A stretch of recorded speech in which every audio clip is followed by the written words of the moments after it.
Saudara-saudaraku yang terkasih, selamat berjumpa di Renungan Harian di channel Katolik kita.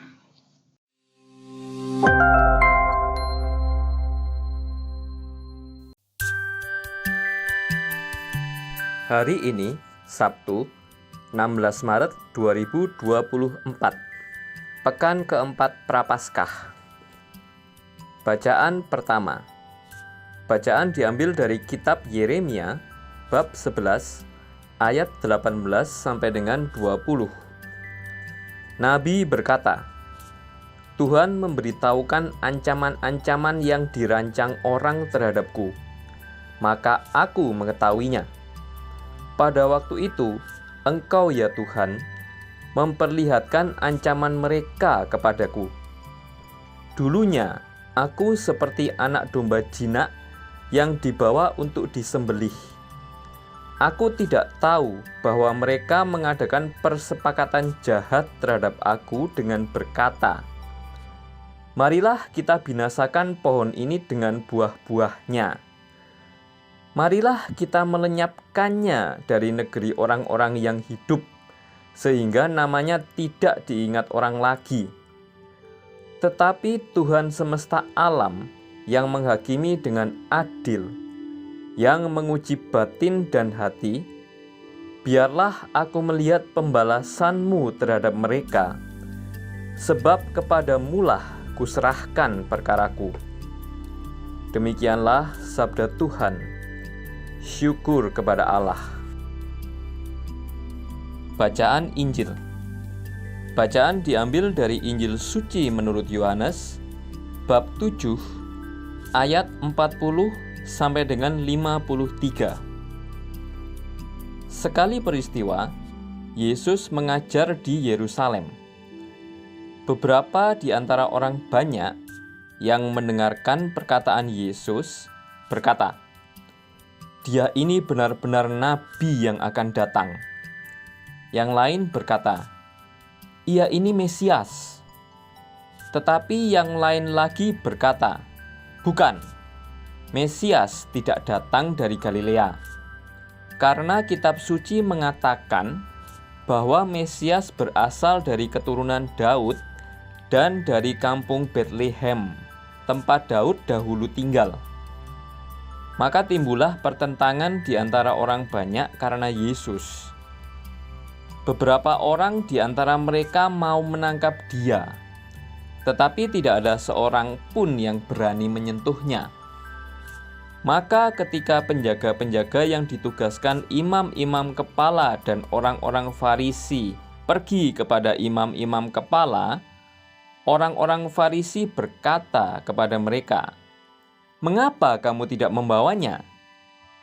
Jawab penjaga-penjaga itu, Belum pernah seorang manusia berkata seperti orang itu. Jawab orang Farisi itu kepada mereka, Adakah kamu juga disesatkan? Adakah seorang di antara pemimpin-pemimpin yang percaya kepadanya, atau seorang di antara orang-orang Farisi? Orang banyak itu tidak mengenal hukum Taurat. Terkutuklah mereka. Nikodemus, seorang dari mereka yang dahulu telah datang kepada Yesus, berkata kepada mereka, Apakah hukum Taurat kita menghukum seseorang sebelum ia didengar, dan sebelum orang mengetahui apa yang telah dibuatnya? Jawab mereka, Apakah engkau juga orang Galilea?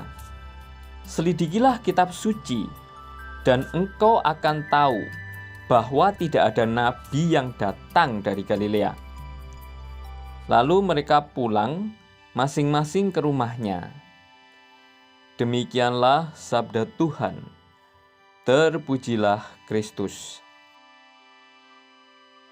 Kewibawaan Tuhan Yesus memberi pengaruh pada kelompok-kelompok yang ada di tengah masyarakat Yahudi. Ada yang tergerak untuk menjadi percaya, tetapi banyak juga yang memusuhinya. Situasi ini bukanlah situasi yang asing dalam kehidupan. Di antara banyak orang yang baik pada kita, tetap saja ada orang yang membenci dan menganggap kita gangguan bagi mereka. Apalagi bila kita berbuat kebaikan. Bagaimana sikapmu terhadap situasi ini? Iman yang beralasan. Kita seringkali mendengar kata iman. Kita adalah orang beriman. Semua orang tentu berpikir demikian. Namun, ketika kita ditanya lebih mendalam tentang iman, apakah sebenarnya iman itu?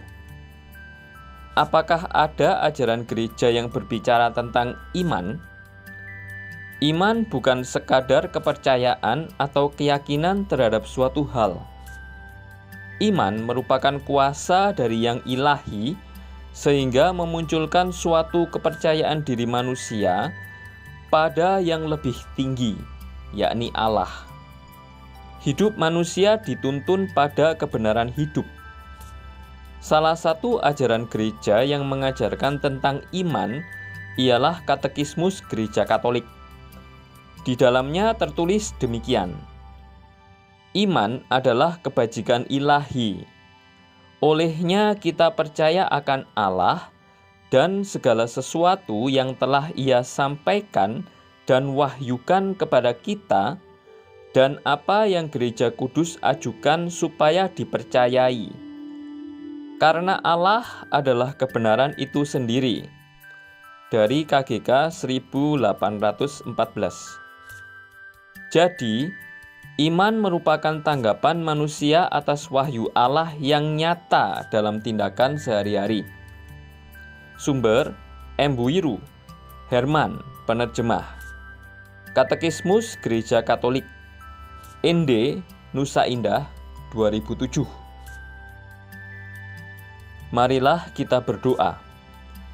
Yesus Tuhanku, dan satu-satunya manusia dengan perkataan yang penuh kuasa, aku panjatkan kepadamu rasa syukur atas limpahan rahmat yang Engkau berikan kepadaku sepanjang hari ini. Terimalah ya Tuhan segala yang ada padaku yang berkenan padamu. Ampunilah dosaku dan lindungilah aku malam ini. Engkau kupuji selamanya. Amin. Saudara-saudari yang terkasih, terima kasih atas kebersamaannya dalam renungan harian ini. Kita jumpa lagi di renungan harian berikutnya. Berkah dalam.